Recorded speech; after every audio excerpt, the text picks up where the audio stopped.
aí, mas as ações de lawfare que foram colocadas no contexto da juristocracia, todas elas eram meio bestas e até sem criatividade. A mesma forma que eles usaram, o mesmo procedimento que eles usaram para empichar Dilma e prender o Lula, eles usaram na CPI das fake news, na CPI da Covid, na CPI, no inquérito que prendeu o Bolsonaro, 8 de janeiro. Tinha até manual. Era um teatrozinho chato, bobo, onde o que eles faziam? Aquele livrinho, o manual do lawfare, foi legal, né? Pois Aquela comédia que você fez. Pois é. Uma peça que era uma espécie de manual que mostrava como é que era com vários casos e tal. E bobo. E aí o que eles faziam? Os especialistas da época, os juristas brasileiros naquele momento, nenhum entendeu, nenhum foi capaz de perceber que aquilo não era uma ação jurídica, era uma ação política, eram ações políticas. E aí você ia ver os advogados, por exemplo, dos 8 de janeiro, ou dos próprios pessoal do Lula, falava assim: nós temos uma melhor tese jurídica, nós temos uma grande tese jurídica onde nós vamos vencer isso aí. Mas, veja bem, você colocou uma questão muito interessante, retomou a questão da contraposição entre especialistas e generalistas. Isso ficava muito claro, essa dicotomia, na questão da juristocracia brasileira.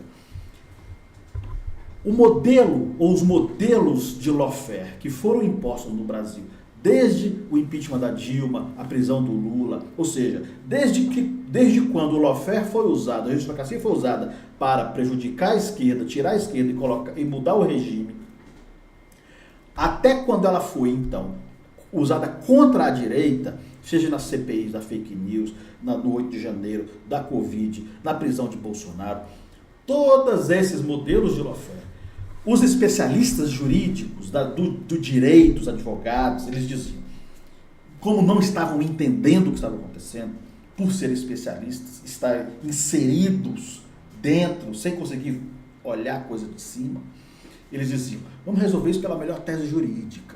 Eu tenho uma tese matadora que eu vou não tem nada de acabar com isso. Não tem tese jurídica. Não era uma questão jurídica, era uma questão política. Eles demoraram a perceber que a estratégia deveria ser política, a reação deveria ser política.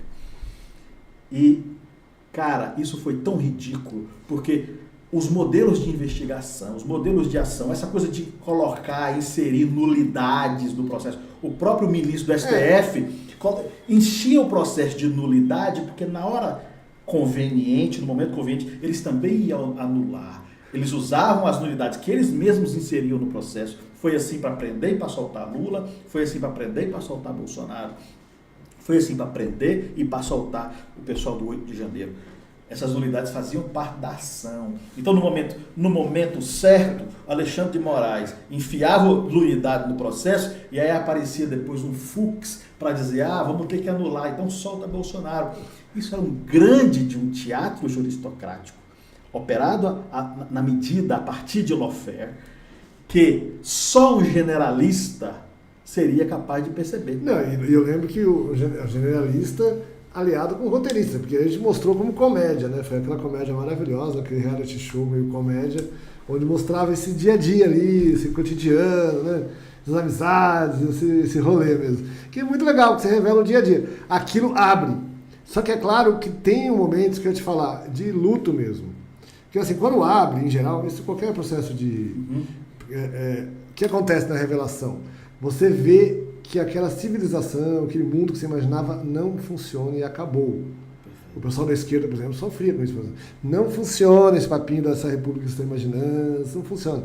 Acabou. Aí fala: não, o Lula está defendendo. Não, cara, ele não está defendendo, já acabou, já morreu. O negócio já era. Virou uma cleptocracia, uma juristocracia, virou qualquer coisa menos um sonho democrático. Então o cara sofria com isso. Aí tem a negação, qualquer processo de morte. Uma morte de um sonho, um sonho da democracia brasileira. Tem a negação, que eles ficaram muitos ficaram hoje quase ninguém, mas muito tempo de negação. Mas 25 começou aquela fase da mistura entre puto e tristeza. Sempre que você descobre que vai morrer mesmo, a primeira coisa é você fica puto. Merda, não mereço. Aí depois você fica triste. É sempre meio assim, porque é triste, né? Você perceber que tudo que você acreditou 20 anos, imagina as pessoas de 25 aí, você que está assistindo, todos os sistemas políticos, tudo que você acreditou, tudo foi enganado, você foi enganado anos. Aí você está voltando, tudo coisa que foi enganado. Você sente um mané, eu fui enganado. Eu lembro que choca um pouco quando você começa a perceber. Então aí tem que acompanhar esse processo mesmo, aceitar que é isso mesmo, gente. É melhor você admitir que foi enganado mesmo anos e mexer agora do que ficar o resto da vida apegado a uma coisa que não funciona. Então, aí tem um momento puto com eles, tristeza, e aí que depois a gente começa a reencaminhar. Quando passa isso, você volta a ter esperança. E você começa a abrir caminhos, ver, opa, tem outras coisas aí, gente. Estamos viajando, estamos estudando umas coisas erradas, está lendo a história do Brasil errado, não está lendo as coisas certas. Então, mas tem que ter um desapego da ideologia inicial, senão não vai andar. Então, quem quer participar do nosso rolê, vai ter que ver que tem um desapego dessas chatices. Essas ideias que você tem meio formada, tudo que você estudou das dados sociais, você leu no Globo, não interessa mais. Já era, foi. Errou. Passou anos viajando na batatinha. Entendeu? Então, esse tipo de coisa aqui é para ajudar você a reconectar e ver aonde você tem que prestar atenção no mundo mais. Parar de prestar atenção em bobagem, em noticiazinha idiota que não interessa nada, que é tudo fake. É falar, uma é fake news, a outra também é fake. É tudo fake. É um fake. É um teatro, como ele falou. É um teatro. Você está vendo teatro na televisão, você está achando que é jornalismo, você está politizado, tá nada. Você está sendo enganado, é um teatro. Então, se você quer revelar esse teatro, começar a ver como é que acontece para poder bolar um plano, aqui a gente ajuda você. Eu queria dizer como é que está a tua vida em 2030, só para entender melhor. A vida não só profissional, afetiva, como é que aconteceu aí, como é que está? 2030 está sendo um ano muito bom, porque nós estamos finalmente colhendo todo o trabalho que nós fizemos a partir de 2020. Todas essas ideias que nós operamos, implantamos, fizemos brotar e florescer desse novo Brasil, elas nascem logo a seguir da eleição de 2018, quando nós nos afastamos, e foi muito importante para mim me afastar daquela direita neotradicionalista e começar a observá-la como um terceiro, desapaixonadamente, me limpando de tudo aquilo. Compreendendo. E também tendo estado fora do Brasil, nesse período, conversando com grandes operadores de agenda setting, de hiperfragmentação de clusters, novos cientistas políticos que romperam com o paradigma anterior do marketing eleitoral, aquele que preparava o candidato e o levava ao eleitor. A nova modalidade era sensibilizar o eleitor e conduzir, primeiro conduzir o eleitor, sensibilizando, conduzir o eleitor ao candidato, conduzir o eleitor ao projeto. Todas essas ações, todos esses estudos, todo esse benchmark, toda essa compreensão foi um processo, primeiro intelectual, com grupos de pessoas capazes desse diálogo. Você foi uma pessoa importante nesse momento. E agora, em 2030, a gente começa a colher os frutos disso depois de um trabalho árduo de 10 anos, por meio do Instituto Mais Brasil, por meio do Utopia Brasil, por meio do Abraçando Brasil, todas as ações culturais, do Religa Brasil, todo o trabalho que foi feito. Hoje a gente começa a observar, então, esse novo Brasil que está nascendo, esse novo Brasil diante de nós, esse Brasil que primeiro se reconhece, se entende e se afirma. Nossa, deve ter conhecido muita gente legal, né?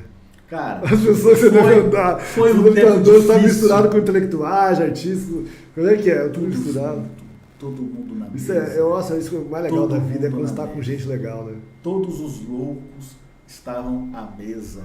Os artistas, os andarilhos, os visionários, os intelectuais, os visionários, os poetas. Foi a época onde o Brasil, então, o povo da rua na mesa também. O Brasil se valeu do dos seus profetas, dos seus poetas, dos seus artistas, dos seus cantadores. O Brasil foi se redescobrir. O processo que nós fizemos nos últimos 10 anos, para chegar aqui em 2030, foi o processo de redescobrir o Brasil, nos redescobrir, rompendo com as amarras neocolonialistas, rompendo com o complexo de vira-lata, rompendo com todas essas forças que impunham sobre o Brasil ser a segurança alimentar, bolsão colonial de commodity, a população sendo usada como commodity de crédito e o Brasil sendo roubado por piratas, predado pelos grandes piratas geopolíticos. E seus aliados locais. E os seus vassalos locais. Entreguistas locais, que precisaram ser apontado o dedo na cara. Tem que ser feito. Bolsonaristas, liberaloides, entreguistas, esquerdistas, identitários, entreguistas. Nós tivemos que meter o dedo na cara. Não tem jeito, gente. Esses processos tem que deixar claro quem é. Não tem como. Não é possível. Então, parece pessoal, tal. Não é só pessoal. É porque tem que revelar, gente. Revelar. E é claro, a pessoa pode admitir também, né? Mas assim, não tem como não esconder mais.